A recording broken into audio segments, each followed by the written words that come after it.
Olá, professores! Olá, professoras! Meu nome é Lília, estou como PCNP de Língua Portuguesa dos anos finais. E D? Oi, pessoal, como vocês estão? Tudo bem? Eu estou como PCNP dos anos do ensino médio. E vamos para mais uma feira de ciências. Que bom estar aqui novamente com vocês, né, Lilian? É isso aí, gente. Olha, nós estamos aqui para dar continuidade à TPC que foi realizada na semana passada, que se tratava da FECESP, né, da oitava FECESP, e os nossos professores, os nossos PCNPs, prepararam essa TPC com o intuito de divulgar essa feira, de orientar os professores com relação ao trabalho, e a nossa colega Ide esteve ali, participou, informando a respeito de como você deve proceder com relação ao projeto escrito. Contudo, nós percebemos uma necessidade muito grande de se aprofundar nesse tema, né, Ide? Por essa Isso. razão, nós decidimos fazer este vídeo de apoio para auxiliar os professores que desejam se inscrever, que desejam realizar este projeto, que precisam de algum suporte, de um auxílio com relação a como proceder com relação ao texto, e ainda auxiliar também outros professores que tenham aí no seu futuro desejos de produzir textos com relação à pesquisa, à iniciação científica. Então, a gente já está dando esse suporte, né, Ide, a esses professores com as orientações que nós vamos trazer hoje. Então, elas são orientações complementares relacionadas à FECESP e à TPC que já foi realizada, ok? Isso mesmo, Lilian. Pode passar, Ide, para o próximo Pode slide? passar, essa é a carinha dessa oitava FECESP, né? A tela apresenta, né, a Isso, capa do regulamento. isso mesmo. Pode passar, Ó, Tess, é você. você que vai passar, Ide. Ai, desculpa, Lilian. Imagina. Então, os objetivos, Lilian, você pode falar para a Isso, gente, por favor? claro. Bom, então esse nosso vídeo, ele foi pensado com esse intuito de auxiliar os professores, e o recurso de disponibilizá-los pelo YouTube já foi uma estratégia para que vocês possam visitar o vídeo quantas vezes desejarem, né? Tirar as dúvidas posteriormente conosco, nós vamos disponibilizar o nosso e-mail depois, né? E também que vocês possam ter ali um instrumento para auxiliá-los na hora de produzir e visitar quantas vezes for necessário. Bom, os nossos objetivos são analisar a estrutura de um artigo de divulgação científica em conformidade com os 11 tópicos apresentados no regulamento da FECESP, relembrar as especificidades da elaboração do banner, conforme a orientação do regulamento da FECESP, e relembrar as normas da Associação Brasileira de Normas Técnicas, a ABNT, para redigir no projeto citações, referências bibliográficas, tabelas e gráficos. Então, vocês notam que nós vamos pormenorizar, né, os itens que são apresentados ali no regulamento com relação ao texto que vai ser apresentado para a feira, né, como forma de participação da Feira de Ciências. Então, esse é um momento bastante importante, está aí a carinha do regulamento, né, Isso. que já foi divulgado nas escolas, né, nós sabemos que nós não temos hoje conosco somente os professores de língua portuguesa, nós temos professores das diversas áreas, uma vez que ciências da natureza, a matemática, ciências humanas estão se preparando para essa oitava feira. Pode passar, Ide, por favor? E nossa temática central, né, deve ser necessariamente relacionada à área de conhecimento das ciências da natureza, ciências humanas, sociais aplicadas ou matemática, podendo inclusive estender as ações de empreendedorismo e ação social. Nós duas, Ide e eu, somos professores de língua portuguesa, e a gente está aqui se aventurando nesse tema, uma vez que os professores de língua portuguesa, eles podem ser importante apoio nessa produção, né? Porque a gente sabe que quando você lida com um texto, tantas dúvidas elas vão surgir, ainda mais quando nós temos que escrever um texto dentro das normas da ABNT. Então, nós trouxemos aqui para vocês esse material, que a Ide agora vai trazer para a gente, assim, com com a graça que ela tem, né, com todo esse conhecimento, para que possa auxiliá-los na produção desses artigos, desses textos de iniciação científica, né, desses projetos. Ide? Isso mesmo, Lilian. É por isso que nós estamos aqui, uma vez que linguagens, ela não é citada, como a Lilian muito bem falou, mas nós, como nós trabalhamos, sempre estamos trabalhando com as especificidades do projeto, né, que é a questão do que é justificativa, metodologia, língua portuguesa trabalha com esses itens. Nós elaboramos esse trabalho que nós estamos fazendo, Lilian e eu, para auxiliá-los. Por isso, a participação de língua portuguesa.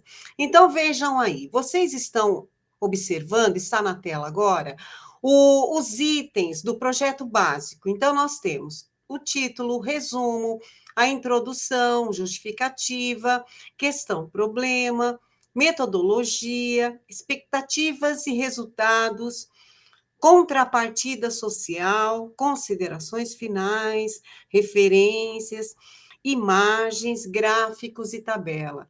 Então, o que nós fizemos?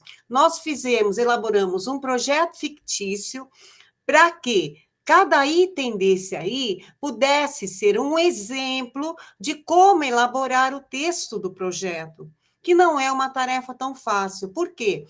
Porque você tem que materializar a sua ideia em letras, em código escrito. Você vai ter que pôr no papel, não tem jeito, escrever sobre o teu projeto.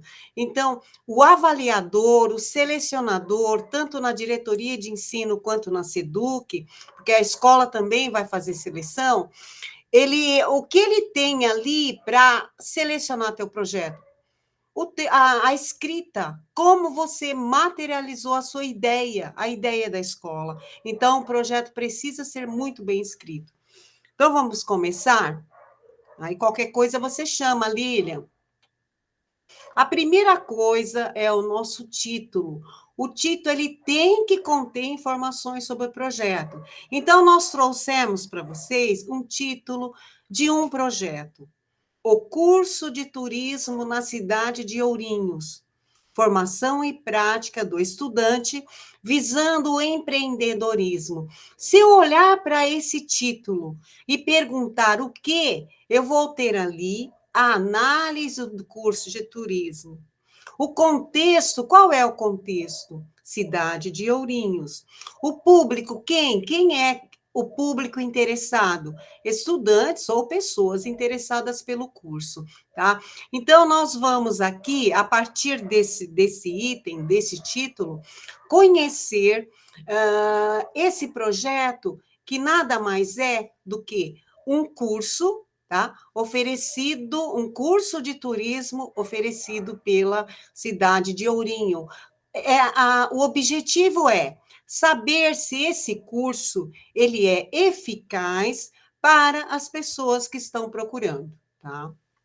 Então, o título, quando você for lá fazer o título na tua escola, você deve delimitar, colocar lá, se você vai trabalhar com ensino fundamental, o ensino médio, sempre apontando para que a pessoa, assim que ler o título, possa conseguir ver ali o contexto, os objetivos e o público para o qual você está realizando o projeto, tá certo? Primeira coisa. A segunda coisa, além do título, nós temos o resumo. Essa parte, gente, é a última parte que você vai fazer. O resumo é o última coisa. Por quê? Porque o resumo, ele vai fazer uma descrição de toda etapa do teu projeto, tá? Uma breve descrição. Para fazer isso, você tem que terminar o projeto, tá? Então, veja, o objetivo dessa pesquisa é... Você vai e coloca os objetivos. A pesquisa teve caráter, é metodologia. Aplicou-se um questionário tal, é a metodologia também. Verificou-se que são os resultados. No entanto, todavia, é preciso que são as considerações finais. Então, sem ter todos esses elementos, você não vai conseguir. Então, não se preocupe, você vai fazer o resumo como última coisa, tá certo? Nós trouxemos para vocês, lembram que nós estamos trabalhando, ver a eficácia desse curso de turismo na cidade de Ourinhos. Será que esse curso, ele é um curso que visa aí o nosso aluno, né? Visa o empreendedorismo no trabalho do nosso aluno desse curso da cidade de Ourinhos? Veja como eles fizeram o resumo. Pelo resumo, eu tenho uma ideia de todo o curso. Veja lá. Então, nós colocamos a justificativa é a cor roxa, tá? O azul, claro, é os objetivos, são os objetivos. A metodologia eu tenho vermelho, o preto são os resultados e os verdinhos, as considerações finais. Por isso que nós dissemos a vocês que o título tem que ser a última coisa. Quando eu leio o resumo tem que ser claro, ele tem que abarcar todo o projeto. Por isso, então vamos ver lá. O nosso título é o Curso de Turismo na cidade de Ourinhos, Formação e Prática do Estudante, visando o empreendedorismo. O Brasil é um país em desenvolvimento, seu mercado de trabalho transforma-se constantemente. As mudanças são rápidas, exigindo qualificação profissional. Nesse cenário, empreender torna-se cada vez mais um diferencial para a inclusão do mercado. Então, vejam aí a justificativa. Por que é que tem que se investir nesse curso de turismo? Porque a qualificação profissional ela é exigida, né? Mais ainda. Então, é preciso ter um diferencial, é preciso ter um curso a mais e um curso eficaz que leve a prática que a prática do estudante leve ao empreendedorismo, que ele saia com uma prática depois que é possível empreender, criar em cima do conhecimento que ele adquiriu no curso. Tá? Então, ali está bem justificado. Depois, são objetivos desta pesquisa. Veja o verbo no infinitivo. Eu tenho dois objetivos e os dois verbos estão no infinitivo. Veja lá.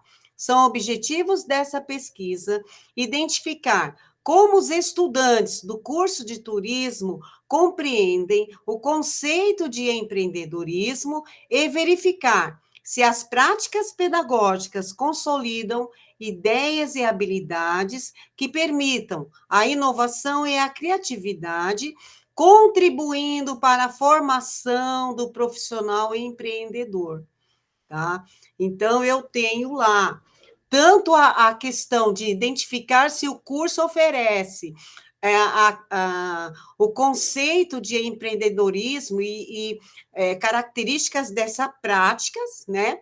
E também se ele vai auxiliar, né? Contribuir para a formação do profissional empreendedor no que diz respeito às práticas pedagógicas, né?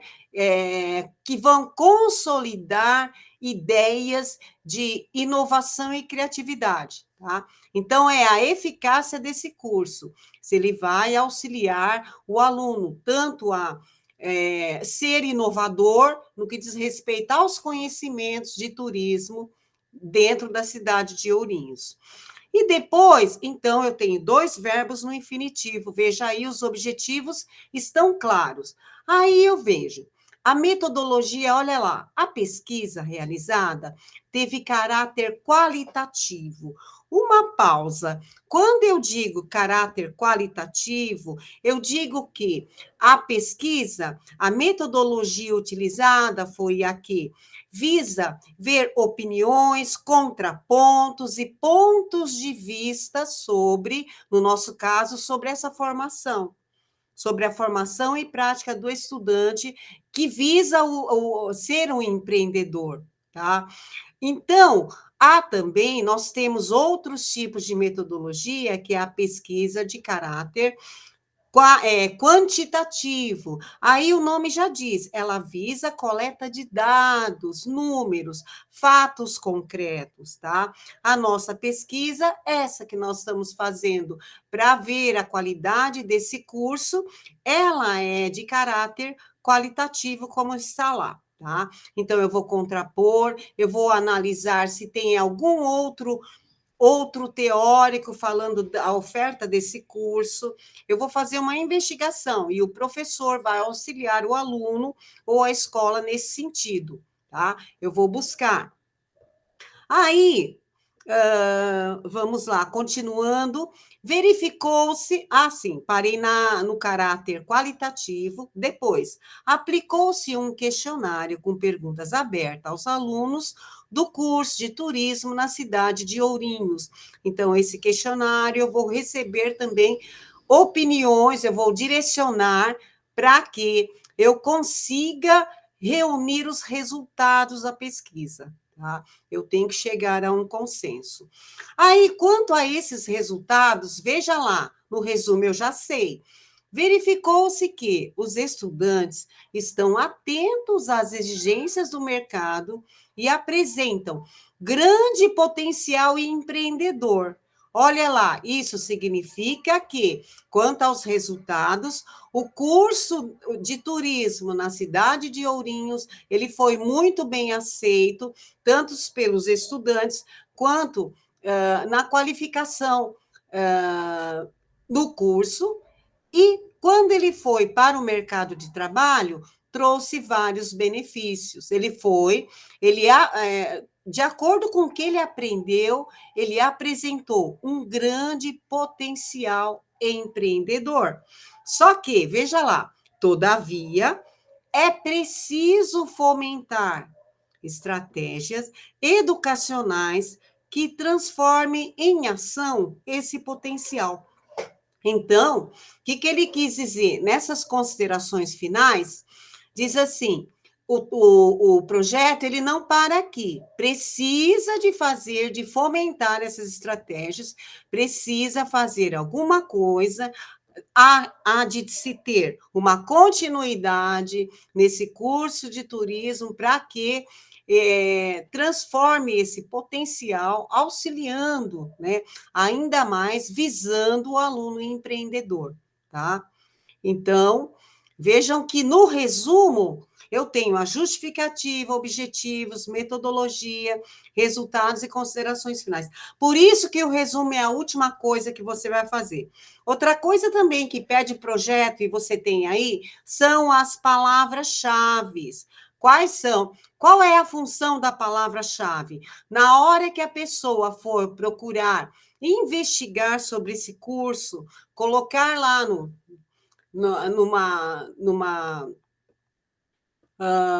num site de busca, né?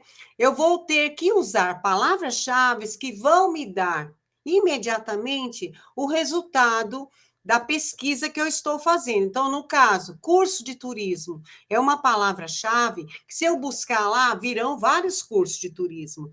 Eu posso ver pela palavra-chave, por essa palavra-chave, se quais são as localidades e quais são os resultados desse curso de turismo. Se há oferta dessa parte da prática visando o empreendedorismo. Também tem outra palavra-chave, mercado de trabalho, que pode trabalhar com o curso de turismo, tá? E a palavra empreendedorismo, que também faz parte do nosso projeto. Então, as palavras-chave, o objetivo delas é, na hora que você for buscar outros textos teóricos a respeito disso, outros projetos, outros artigos, eles vão te dar imediatamente uma busca certa, você não precisa ter tanta dificuldade, tá? Esse é o objetivo, palavras que, de fato, espelhem o projeto que você está fazendo. São 3, nesse caso, 3 a 5 palavras-chave, tá bom? Então, nós temos, em cima do nosso objetivo, em cima do nosso curso, qual que é o nosso título? Curso de Turismo na cidade de Ourinhos, prática e formação do profissional empreendedor.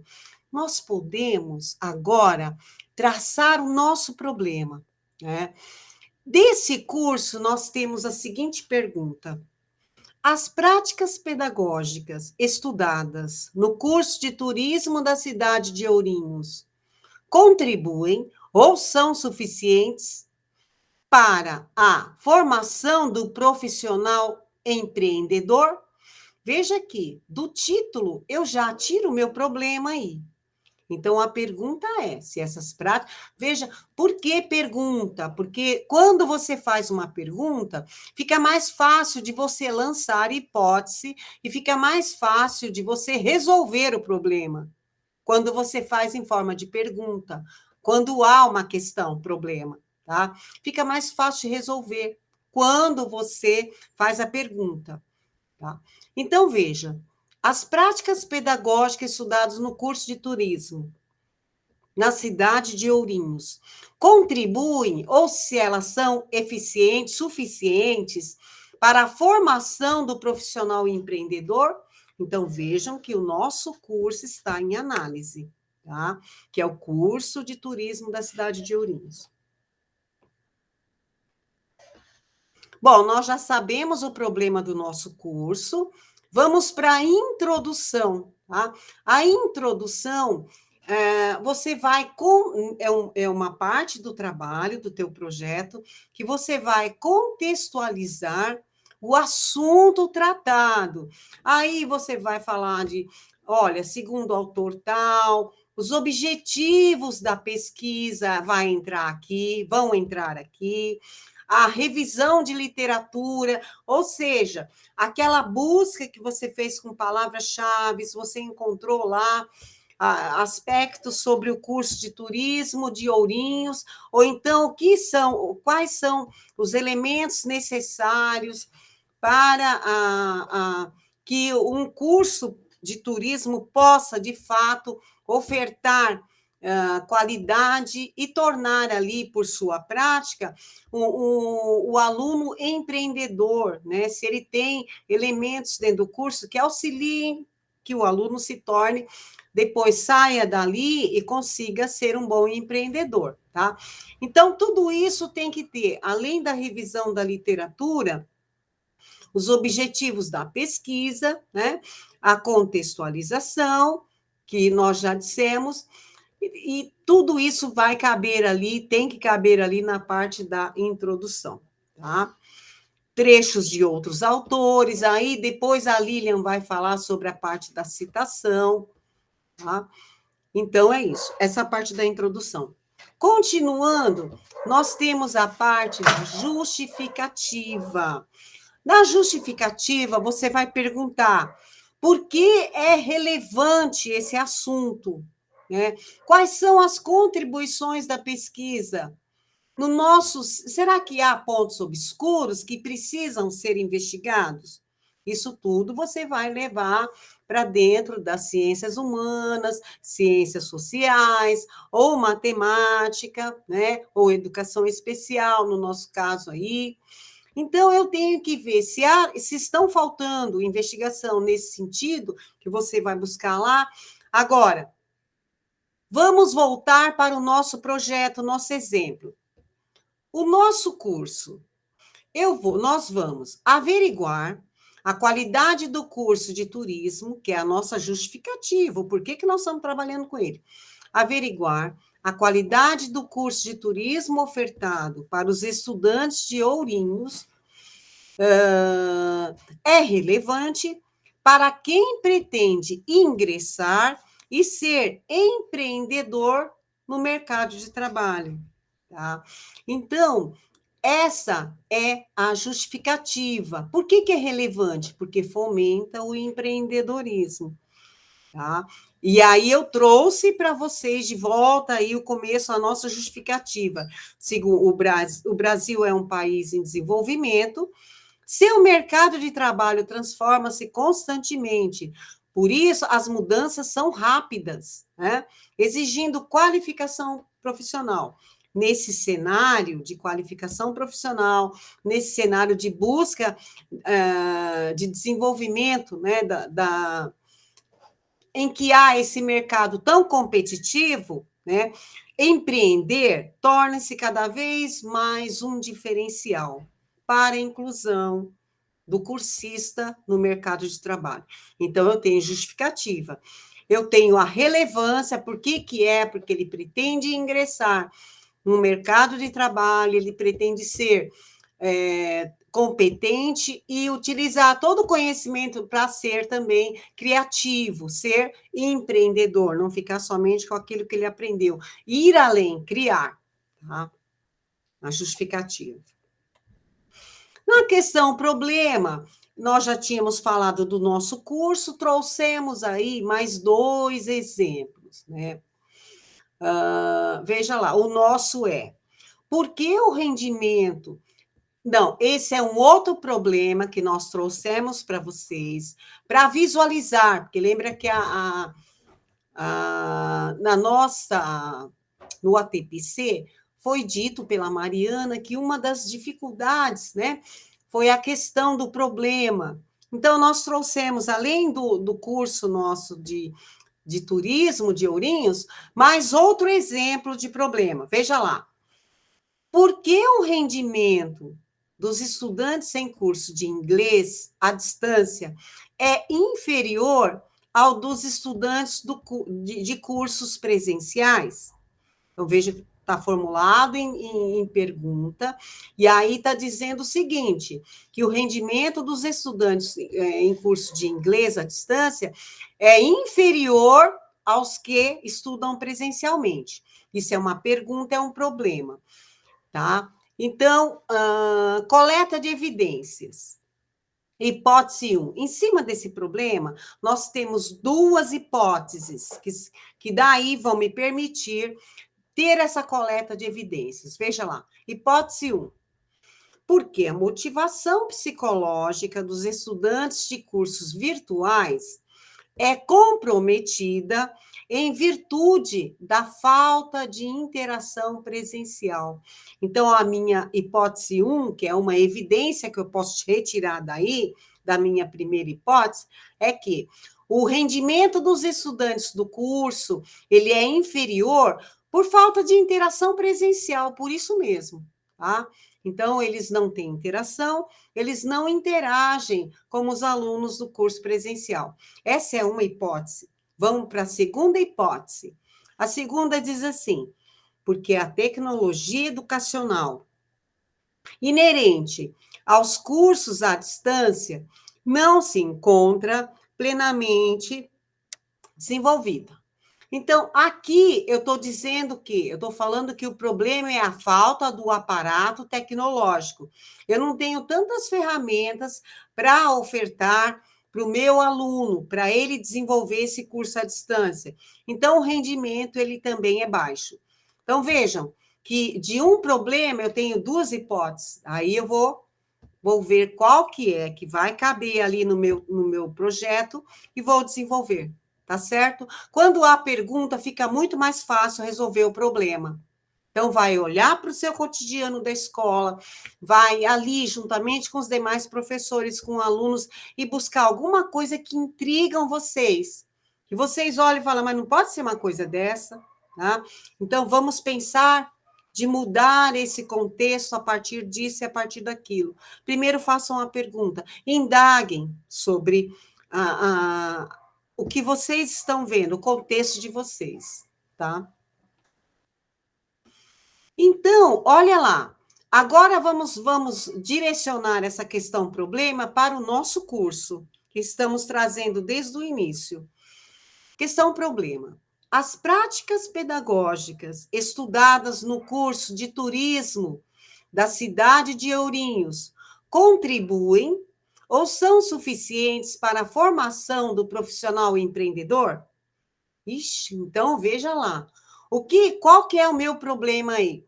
É saber se o curso ele faz com que ele auxilie o aluno a sair dali com conhecimentos que a formação profissional dele consiga fazê-lo um empreendedor. A partir de todo o conhecimento que ele teve no curso, ele vai conseguir ser uma pessoa que não para profissionalmente naquilo que ele obteve no curso. Ele consegue criar, ele consegue ser motivado para outros empreendimentos. Ele passa a ser um empreendedor. Tudo isso por conta do curso de turismo de Ourinhos, tá? Então, hipótese 1, veja lá. Eu tenho duas hipóteses também. A primeira, foram lançadas a partir do nosso problema. Em se tratando de empreendedorismo, o curso de turismo da cidade de Ourinhos tem base teórica qualificada. Por isso, oferece aos cursistas práticas pedagógicas e formação profissional de excelência. Essa é uma hipótese. Então, veja que a primeira hipótese diz que o curso ele tem base teórica qualificada, tão qualificada que faz com que forma o profissional de modo excelente, né? Ele com excelência, tá?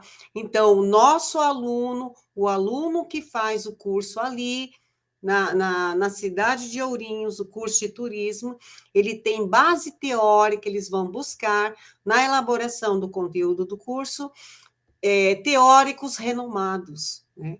Por isso que ele é ofertado, por isso que ele é suficiente e auxilia o nosso aluno a ser um profissional empreendedor. E a hipótese 2, ela diz assim: o curso de turismo de Ourinhos foi elaborado por professores renomados, que oferecem ao cursista tanto a formação prática quanto base empreendedora. Então, aqui eu já tenho um corpo docente de excelência, tá? Então, enquanto eu tenho base teórica qualificada ali, eu tenho de baixo a hipótese 2, por isso que o curso, ele é tão bem falado, ele é tão bem divulgado, ele é suficiente para a formação do profissional empreendedor, tá? Então, na hipótese 1, eu tenho práticas pedagógicas formadas por base teórica qualificada. Na hipótese 2, eu tenho práticas pedagógicas formadas por docentes renomados. Então, eu tenho um conteúdo de excelência, eu tenho professores de excelência. É muito difícil o curso de Ourinhos não dar ao cursista qualificação, tá? Então, veja como que a gente constrói toda essa base do problema, da justificativa, tá certo? Sempre fazer a questão problema com uma pergunta. Aí ficou assim, olha. As práticas pedagógicas estudadas no curso de turismo da cidade de Ourinhos contribuem ou são suficientes para a formação do profissional empreendedor? Agora que eu tenho o meu problema e as minhas hipóteses, eu posso construir os objetivos. Fica mais fácil agora. Quais são? Eu tenho três verbos no infinitivo: investigar, averiguar e analisar. Eu vou usar os objetivos. O primeiro, investigar se as práticas pedagógicas estudadas no curso de turismo da cidade de Ourinhos contribuem ou são suficientes para a formação do profissional empreendedor. Averiguar se o curso de turismo da cidade de Ourinhos tem base teórica qualificada, tá vendo que são as hipóteses? Para oferecer aos cursistas, práticas pedagógicas e formação profissional e empreendedora de excelência. E, por fim, analisar se o curso de turismo de Ourinhos foi elaborado por professores renomados que oferecem ao cursista tanto formação prática de excelência quanto base empreendedora. Então, já que eu tenho as hipóteses e a questão problema, agora eu já posso elaborar os objetivos, que foi isso que você viu aí, tá certo?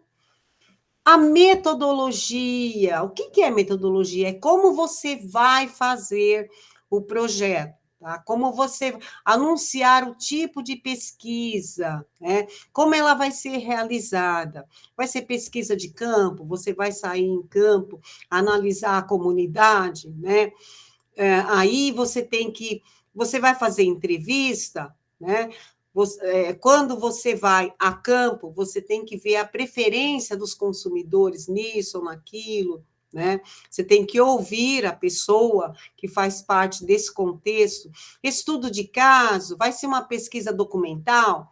A nossa, da FECESP, geralmente é observação direta do local do objeto de estudo, é uma pesquisa de caráter científico, né? Então, você vai olhar, como nós já dissemos, você vai olhar para o seu cotidiano, para o seu dia a dia, para a sua escola, pedacinho por pedacinho ali, buscar, com observação direta de todos, buscar o seu objeto de estudo, ele vai sair dali, tá? Aí pensar o que você vai fazer com ele, e aí descreva o que vai fazer. Com certeza você vai chegar ou na documental, ou na de campo, ou na experimental, tá?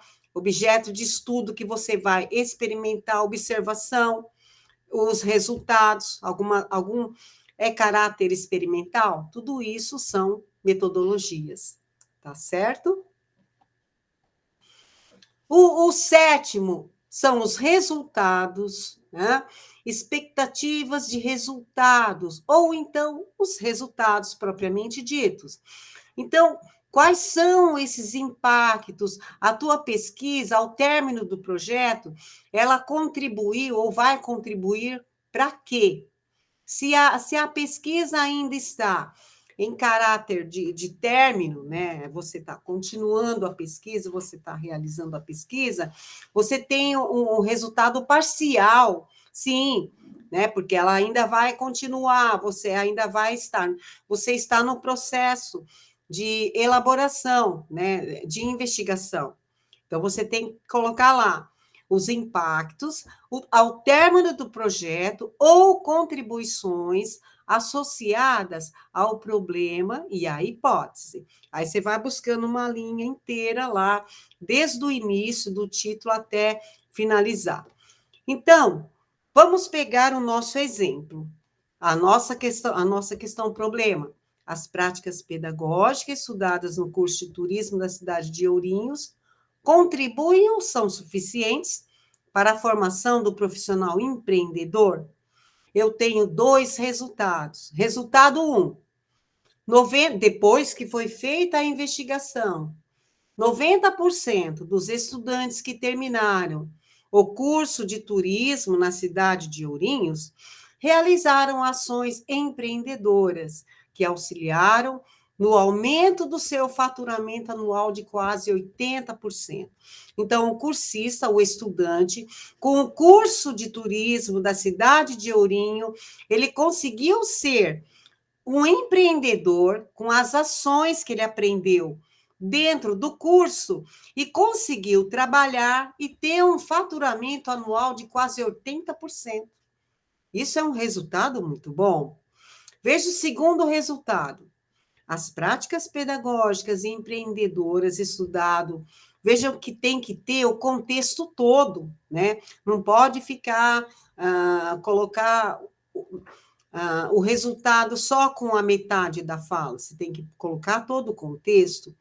Estudadas no curso de turismo na cidade de Ourinhos, favorecem aos cursistas melhores remunerações e colocações no mercado de trabalho. Tem 2 resultados positivos. Um é o faturamento de quase 80% a mais, por conta do curso. Então, há uma diferença em quem vai trabalhar com turismo. Quem fez o curso na cidade de Ourinhos, nesse curso da cidade de Ourinhos, e quem não fez. Quem fez está tendo um faturamento de quase 80% a mais, né? E também melhores remunerações e melhores colocações no mercado de trabalho, tá? Então, vejam 2 resultados, isso são resultados. E aí tem a contrapartida, como a comunidade ela participou, como a pesquisa foi divulgada e qual foi o impacto dessa divulgação na comunidade, tá? Quais foram as ações educativas e transformadoras, quais foram os benefícios para a comunidade. Então, você faz uma pesquisa que ela visa aí a comunidade, visa beneficiar quem? É a própria escola, é a comunidade ao redor da escola? Como que eles participaram da pesquisa? Tem que estar descrito e muito bem descrito para quem lê entender essa parte da contrapartida social. Eu faço uma pesquisa, eu jogo para a sociedade me devolve como? Qual foi o impacto? Como que ela entendeu? Que benefícios foi para ela, né? Quais foram os benefícios? Essa sim esses benefícios é exatamente essa contrapartida social. Eu vou fazer um projeto que vai beneficiar a minha comunidade nisso, nisso e nisso. Qual foi o impacto disso? Tem que redigir. Nas considerações finais, nós vamos ter lá a seleção dos pontos mais interessantes, a questão da intencionalidade, as contribuições, se houve alteração no percurso, se você teve algum problema, possibilidade de trabalhos futuros. Então, vai averiguar se tem alguma brecha que dá margem para você realizar outro trabalho, discutindo, continuando com o trabalho. Ele não vai parar ali, porque futuramente você precisa realizar um outro encaminhamento para aquele problema, porque o problema ele permite um fio de resolução, mas da margem tem brechas para mais discussões e para mais avanços aí que você tem que fazer na pesquisa, tá? É necessário uma investigação maior. O nosso curso, dá para ver os avanços, veja como que ele ficou. Ampliação do projeto de pós-graduação com a oferta de cursos de mestrado e doutorado. Olha lá, o nosso curso foi tão bem, o resultado do projeto foi tão bom, o benefício que ele trouxe para a comunidade foi excelente, com professores qualificados, com conteúdo de excelência, que ele se tornou um curso comum ampliou o curso para pós-graduação.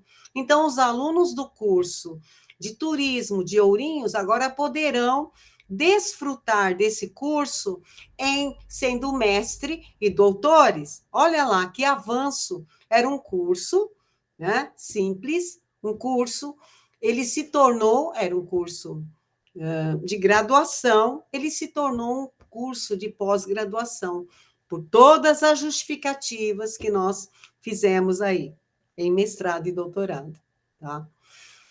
Aí também as normas da ABNT, é preciso a Associação Brasileira de Normas Técnicas.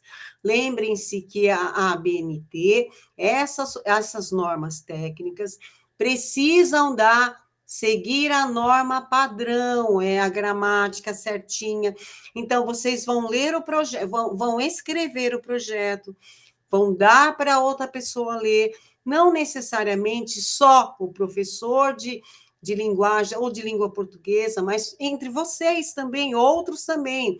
Sim, o professor ele estará prontamente de língua portuguesa nos auxiliar, como nós estamos trabalhando a área de linguagens, mas passe para o professor, para outros professores, para as pessoas que estão na escola, coordenadora, diretor, para ver, para sentir ali, para ver se você tem toda a parte se ele é coeso, se há coesão e coerência entre as partes do teu projeto, se quando está escrito lá objetivos, são objetivos mesmo, ou então se eu tenho algum problema ali de redação, tem que se preocupar com isso, tá bom? Deixa tudo certinho.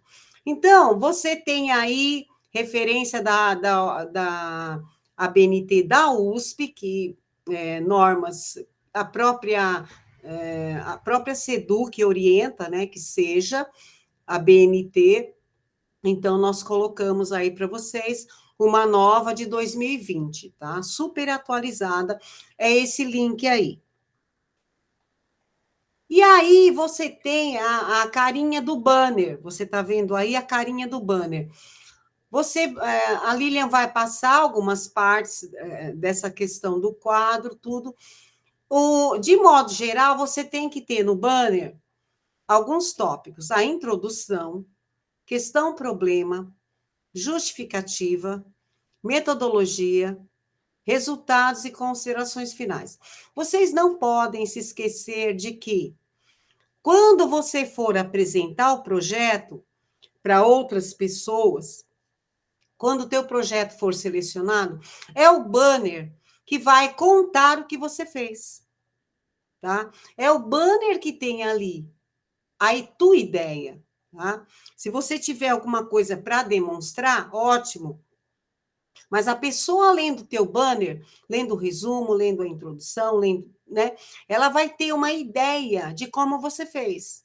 Por isso é importante. Então, depois ela vai procurar o projeto e vai ler o projeto inteiro, porque gostou do teu projeto, tá? Tá certo? E aí você vai indicar na parte superior o termo designado. Então, se você usar imagem, um desenho, se você usar imagem, você vai escrever imagem e dizer o que é essa imagem, tá? Imagem do céu, do nascer do sol, imagem de uma árvore, tem que ser descrito de acordo com a figura que está aparecendo ali, de acordo com a imagem, tá? Seguida do seu número de ordem de ocorrência no texto, em algarismo arábicos, travessão e do título. Então, o que isso quer dizer? Você usa uma imagem, é a imagem que pertence ao tópico introdução. O tópico introdução é o tópico 1. Eu posso colocar 1, questão, problema, colocar 2, justificativa eu posso colocar 3, exemplo, tá? Agora, eu estou no tópico 1, tá? Ponto 1, a primeira imagem. Eu vou usar outra imagem. Então, o primeiro número diz respeito ao tópico que você está usando. O segundo número é a ordem que vai aparecer. Então, se eu usar 3 imagens, por exemplo, tá? Então, eu vou colocar imagem 1.1, imagem 1.2, imagem 1.3 e descrever em cima da imagem o que é. Imagem 1.1, sol nascendo. Imagem 1.2, a bandeira do Brasil. Imagem 1. Veja, o 1 é o título que você... pertence ao título, né? Porque o artigo é pequeno, não tem capítulo. Pertence ao título. Então, introdução é 1, tá? Aí, a sequência em que vai aparecer é o número. Agora, se você está no item 2, aí já é 2.1, 2.2, 2. E assim sucessivamente. A Lilian vai passar esse exemplo aí, tá?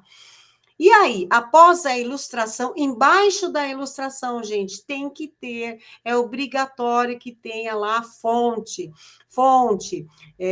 fotografia tirada pela João Matias, Escola Estadual João Matias da Silva, tá? Tem que ter a fonte. Google, não sei o quê, tem que ter, se for, né? Tem que ter a fonte. As considerações finais e as referências conforme a BNT, a Lilian, que vai passar essa parte para nós. E aí vocês estão vendo um endereço eletrônico com vários banners da FECESP. É só clicar aí ou colocar na barra de rolagem, você vai conhecer exemplos de banners de 2017. Tá certo? E complementando, eu vou chamar a Lilian agora, Lilian. Agora é você com as citações, com as referências, com as figuras, tabelas e gráficos. Oi, Dê. Oi. Depois dessa super aula que a Ide nos deu, né? A doutora Ide nos deu aqui, doutora em língua portuguesa, tá, gente? Para quem não sabe, então, a Ide tem muita propriedade para dizer tudo que diz aí, tá? Muita pesquisa, muita bagagem, né, Ide? Eu venho aqui complementar. Tirando que a Lília é minha amiga, tudo bem. Eu estou aqui para complementar com relação a umas particularidades, né? Alguns detalhes que são importantes. Muitos de vocês já devem ter familiaridade, uma vez que muitos já fizeram projetos, né? Mas é importante a gente retomar para que saia perfeito, para que esteja de acordo com as regras, com as normas da BNT. Então, nós vamos falar um pouquinho das citações, das referências. A Ide já trouxe algumas discussões, né, a respeito disso, algumas explanações. Nós vamos mostrar agora, exemplificando aqui para vocês. Pode passar, Ide, por gentileza. Bom, então, com relação à citação, nós sabemos que quando nós estamos desenvolvendo um projeto, né, nós precisamos buscar quais foram os estudos já realizados dentro daquela nossa temática, né, e muitos desses estudos, quando esses estudos já aconteceram, é muito importante que sejam feitas devidas citações dos especialistas, dos profissionais que já abordaram aquele assunto, né? Tanto quando vocês vão mencionar o trabalho diretamente quanto indiretamente. Então, a gente trouxe aqui para relembrar alguns dessas situações. Então, nós já sabemos que quando a citação ela é direta, né, nós vamos usar exatamente as palavras do autor, nós vamos usar aquilo que o autor disse, né?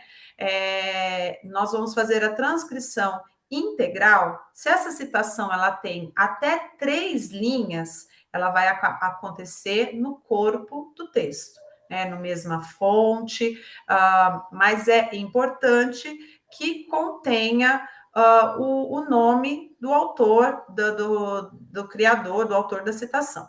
Então, quando você tem aquela citação no qual você vai dizer segundo fulano de tal, segundo Roxane Rojo, segundo, né, você, de acordo, né,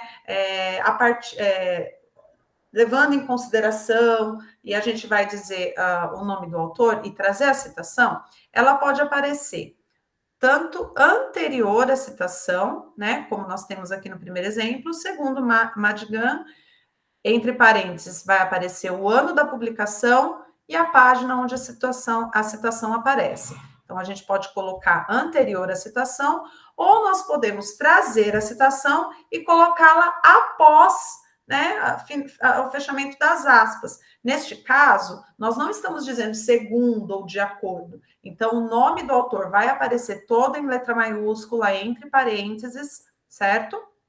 Como no caso aqui, nós temos 2 autores, Cervo, ponto e vírgula, Bervian, não, são 3, né? Cervo, ponto e vírgula, Bervian, ponto e vírgula, Silva, vírgula, ano e página, tá? É muito importante, todas as citações diretas precisam conter o número da página. Bom, quando a citação ela é indireta, quando ela tem mais de 3 linhas, né? Uma citação com 4, com 5 linhas, ou muito mais, né? Além disso, você precisa tirá-la do corpo do texto, você precisa colocá-la numa forma separada, né? Abaixo do texto. É importante ter um espaçamento entre o seu texto e a citação. Ela precisa ter um recuo de 4 centímetros. A paragrafação, se você usava 1,5 no seu texto, você vai diminuir para 1, por exemplo, e a fonte também diminui 1 ponto. Então, se você está usando uma fonte tamanho 12, você vai usar uma fonte 11, por exemplo, na citação. Lembrando que o rodapé, ele precisa ter uma fonte inferior ainda da citação. Então, se no seu texto você usa a fonte 12, a citação vai aparecer a fonte 11 e o seu rodapé você vai utilizar a fonte 10, certo?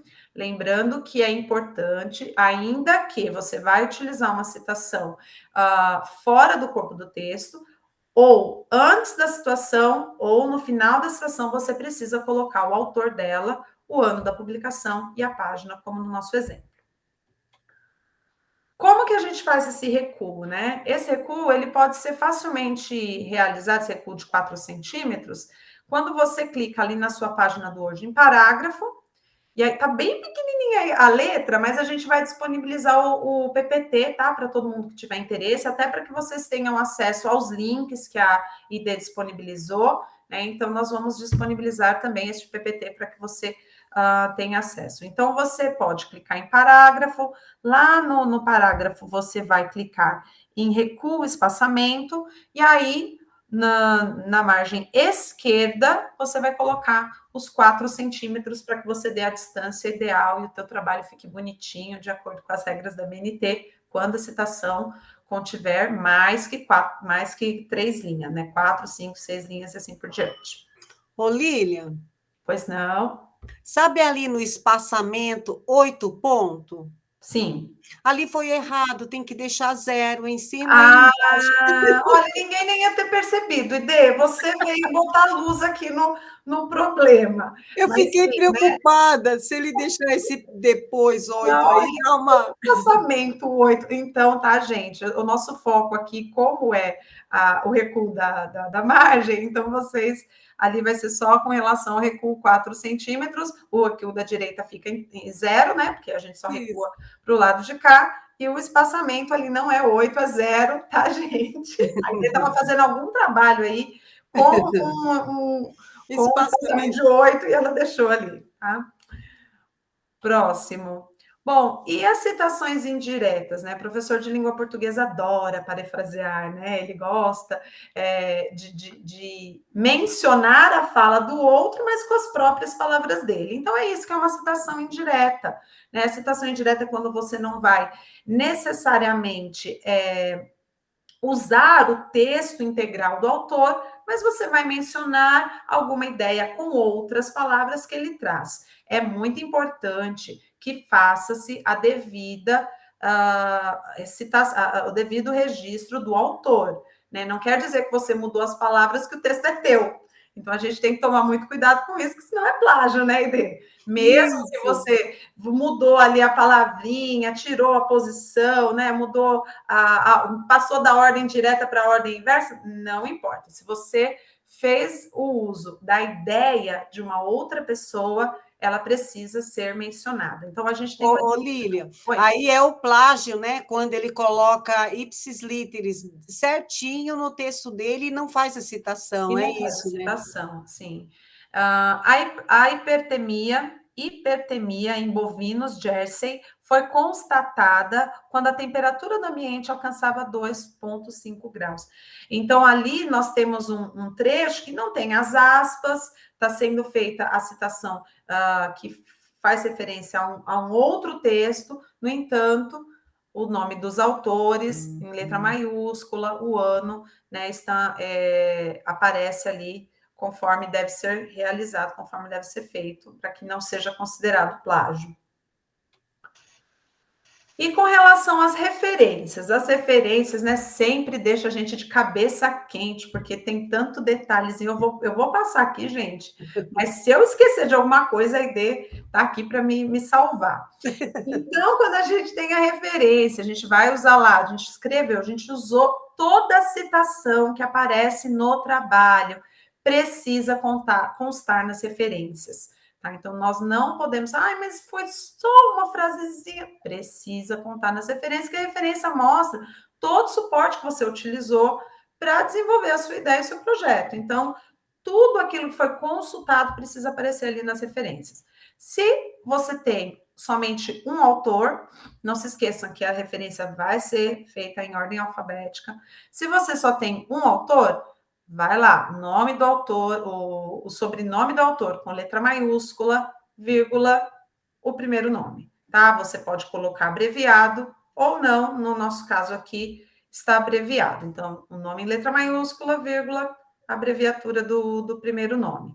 Ponto, vem lá o nome da obra que você consultou. Então, o nome da obra precisa aparecer em negrito. Pode ser negrito ou pode ser itálico. Se a obra tem subtítulo, não precisa colocar o negrito ou itálico no subtítulo, somente no título principal, ok? Como nós temos aí no exemplo. Vem sempre assim: título, ponto, a cidade de publicação, 2 pontos, a editora, que neste caso aí universidade estadual, ano e a página que vocês utilizaram. Quando nós temos 2 autores, você vai fazer por ordem alfabética também, você também vai colocar o nome do autor em caixa alta, né? O sobrenome, vírgula, o nome do autor, e aí você vai colocar ponto e vírgula e colocar o segundo autor do texto, tá? Neste caso, é Neide Pena Couto, então primeiro vem lá o Couto, ponto, o nome da obra, subtítulo, ponto, cidade, 2 pontos, editora, vírgula, o ano de publicação. E quando são 3 autores, a regra é a mesma. Você vai colocar o primeiro nome, ponto e vírgula, o segundo sobrenome, ponto e vírgula, terceiro sobrenome, ponto e vírgula, como foi feito quando são 2 nomes ou quando é feito com um nome. Agora, quando você tem 4 ou mais autores, você vai colocar em caixa alta, o nome do primeiro autor, certo?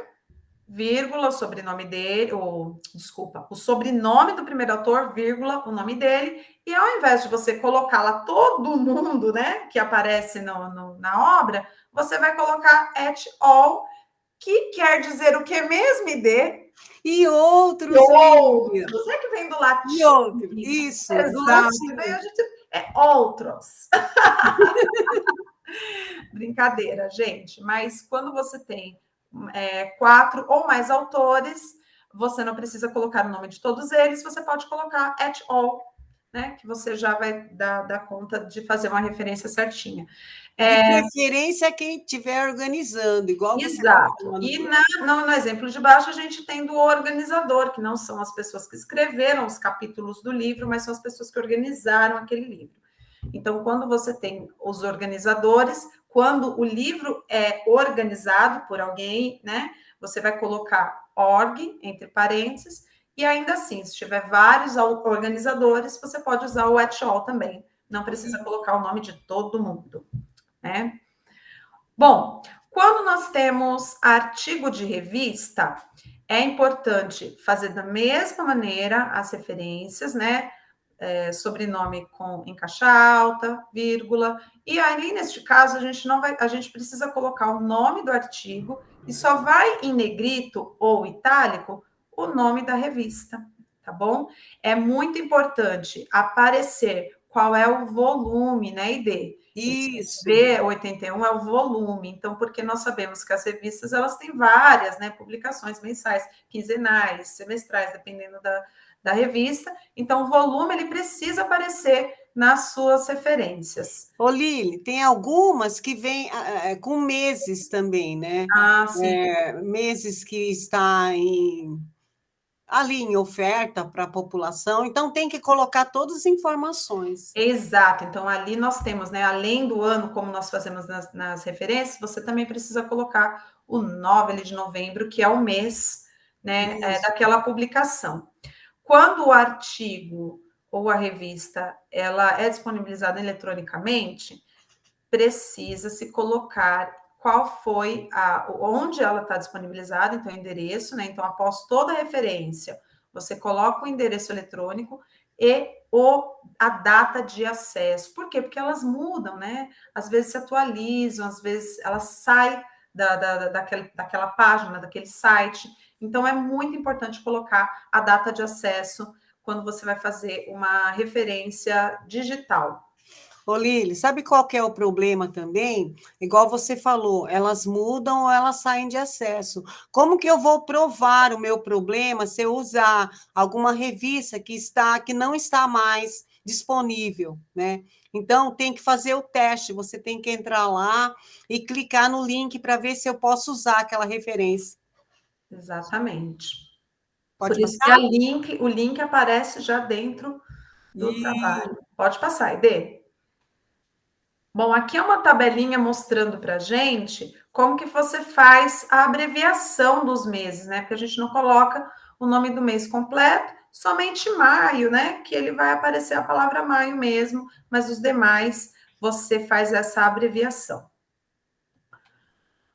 Bom, e quando os documentos são institucionais, Lilian, não tem o nome do autor. Então, a gente vai colocar ali qual é o órgão que está publicando aquele documento. Então, no caso, por exemplo, quando nós usamos decretos, né, ou legislações, por exemplo, aqui nós temos o exemplo de São Paulo, né, porque é o órgão que está expedindo aquele documento. Então, você tem São Paulo, o número do decreto e a data, né, é basicamente o nome daquele decreto, ele vai vir em negrito, tá? Então, o decreto tal, dispõe sobre a desativação. Então, todas as outras informações com relação ao decreto, a cidade, o volume, o número, a página, né? Porque os decretos têm os números, número, a página e o ano de publicação, ok? Nós temos um outro exemplo ali, por exemplo, que é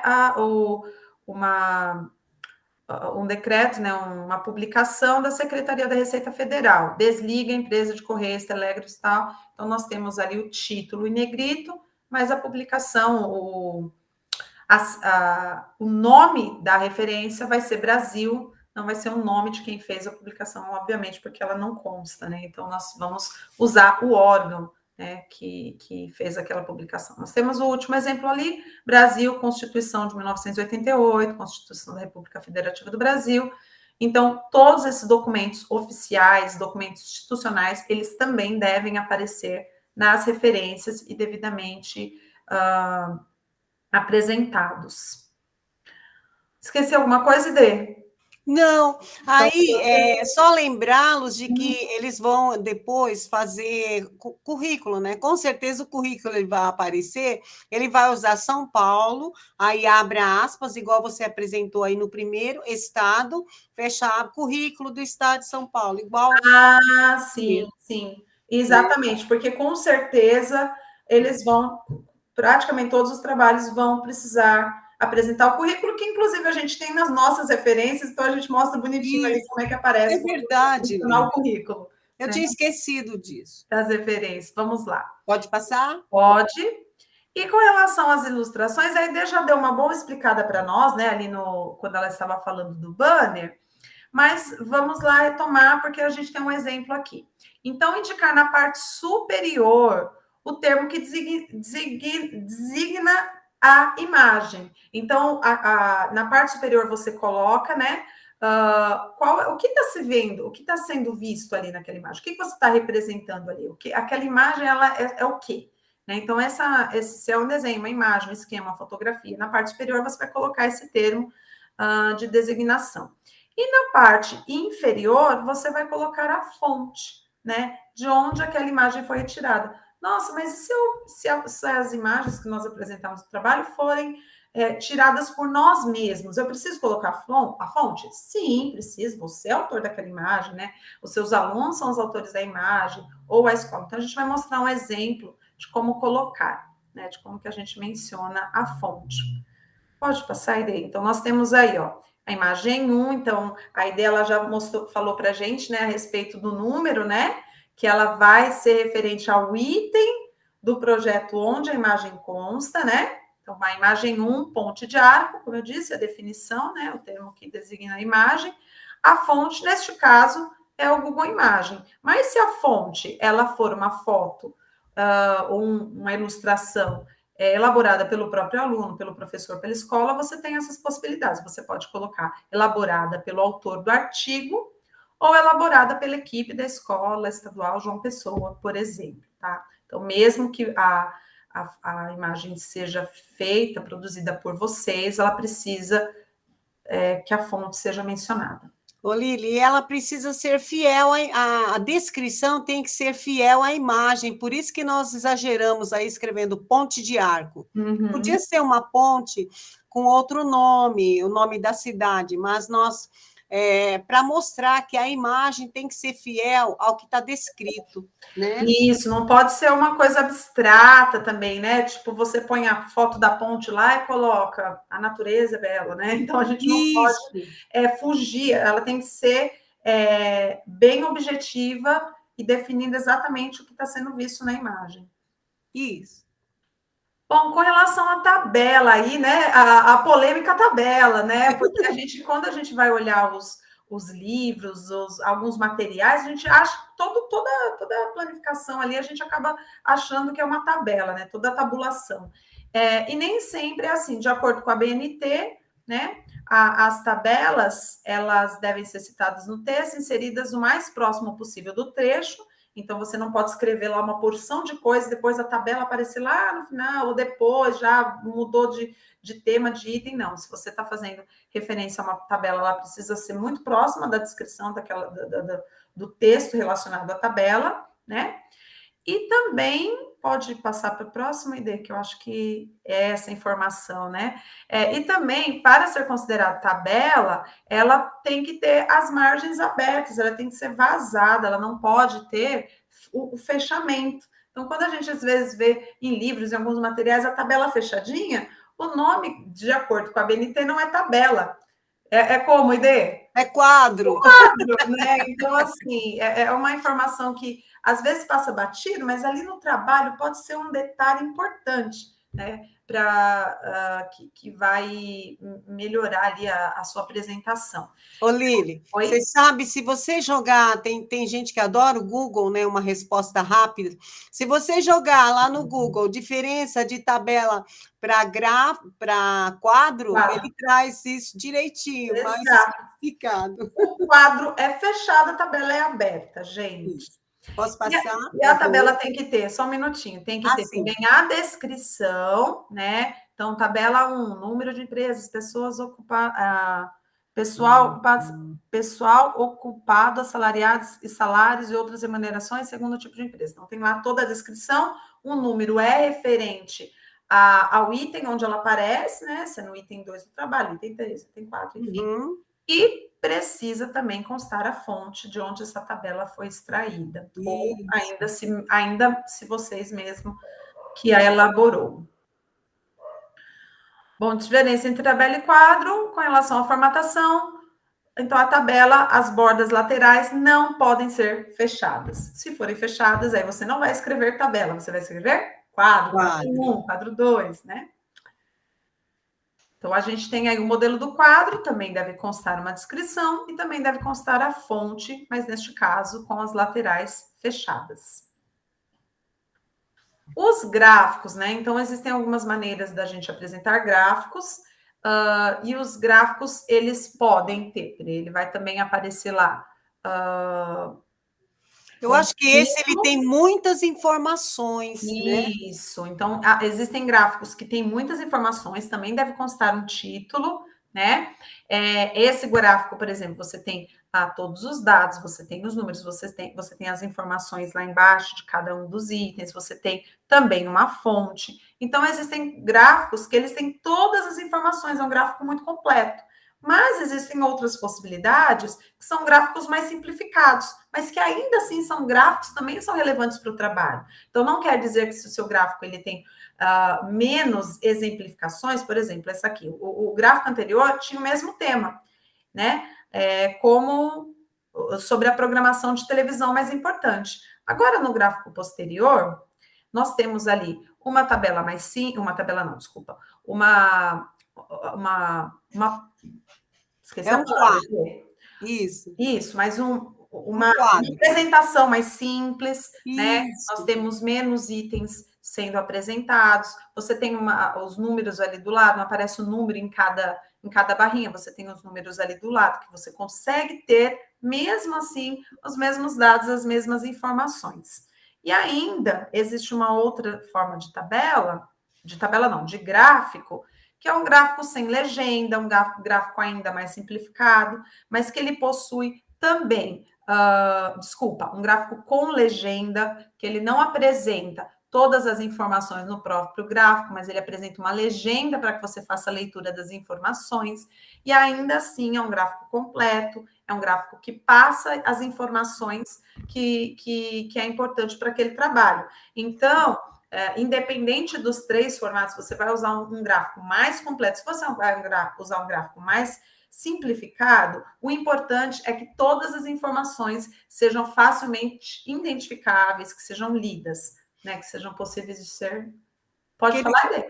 Que ele consiga se comunicar por meio do mapa, né? Do gráfico. Do Mapa gráfico. não, desculpa, o gráfico. Exato. Então, ele tem pouca. Ele não ele apresenta a linguagem verbal aí, o extenso, né? O texto, ele não tem muito, ele tem a legenda que representa, tem menos itens, mas ele é completo, como você falou. Uhum. Tem todas as informações que são relevantes para aquele Isso. trabalho. Bom, então aqui estão as nossas referências, né? As referências que Olha o currículo lá. foram utilizadas para a elaboração deste material, para a consulta de vocês. Lá embaixo a gente vê, olha, São Paulo, entre parênteses, Estado, ponto currículo paulista, ponto São Paulo, que é o estado da cidade, né, da publicação, a CE, que é a Secretaria de Educação, que foi quem publicou o ano, a página e ainda o site, né, o endereço eletrônico onde ele é disponível e o acesso. Então, é assim que a gente faz a citação do currículo quando vocês forem fazer o trabalho de vocês, forem mencionar o currículo, é assim que ele aparece nas referências. E é aqui também, né, nessas referências, que a gente encerra a nossa apresentação. No próximo slide, nós temos aqui os endereços, né? Os nossos endereços de e-mail, para que vocês, na hora de elaborar o trabalho de vocês, se tiver dúvida, se tiver algum item que nós não trouxemos aqui, né? Que vocês queiram explicação, se quiser que nós façamos uma leitura para ajudar nessa montagem desse trabalho, nós disponibilizamos aí nossos e-mails para que vocês possam ter acesso a nós. Né? Nós ficamos muito felizes de preparar esse material, porque nós sabemos que é um material que pode ser muito útil, né? Porque as ideias elas podem ser muito boas, mas se a gente não conseguir transformar essas ideias num texto coerente, elas podem deixar de ser contempladas lá na feira. Então, é muito importante que essa apresentação seja muito bem feita. Então, nós esperamos que a nossa apresentação aqui, que a nossa explicação tenha contribuído muito para o trabalho de vocês e nos colocamos à disposição para mais esclarecimentos, se for necessário. Ide? Oi, Lilian, só uma correção, eu estou em dúvida, eu acho que o meu nome não tem esse ponto depois de Santos, mas é assim, na hora que você for escrever lá, como ele é institucional, aparece certo, eu acho, você se lembra, Lilian, se tem Estou esse ponto? conferindo agora, Ide, só um Então, segundo. eu vou falando com eles enquanto. Vai se despedindo, Pessoal, vou conferindo aqui. eu não sei se tem esse ponto. Pessoal, eu e a Lilian, nós decidimos fazer esse vídeo para vocês, para facilitar o trabalho, e nós esperamos que vocês consigam redigir o projeto da forma bem calma, que consigam materializar ali no texto escrito todas as ideias de vocês, o que vocês precisam resgatar da sua comunidade, que vocês precisam trazer ali para o estudo dentro do seu contexto, dentro da escola, ou ao redor da escola, junto com seus alunos, que consigam usar essa metodologia científica para aprimorar cada vez mais aí o conhecimento, e que vocês vençam, né? Que nós vamos ficar orgulhosos demais se vocês conseguirem passar, ser selecionados como um modelo para outros municípios, para outras localidades. Obrigada demais, e Lilian e eu nos colocamos à disposição de vocês mesmo. Lilian, tem acento? Tem ponto? Não tem ponto, não, gente. Então, é ID não tem Santos. ponto, isso. Então, é o ID sem o ponto, Santos. O restante está tudo certinho. Quem sabe também nós sejamos úteis em outros projetos que vocês possam realizar. Nós esperamos de fato isso e agradecemos nos acompanhar até aqui. Foi um vídeo longo, trabalhoso, mas muito necessário, né, Ide? Isso, nós vamos arrumar esse ID Santos, aí mesmo falando sobre ele, ele vai estar certinho. Isso, então quando a gente for compartilhar o PPT com vocês, já vai estar corrigido, ok? Um abraço a todos. Tchau, Lilian. Bom trabalho, tchau, tchau.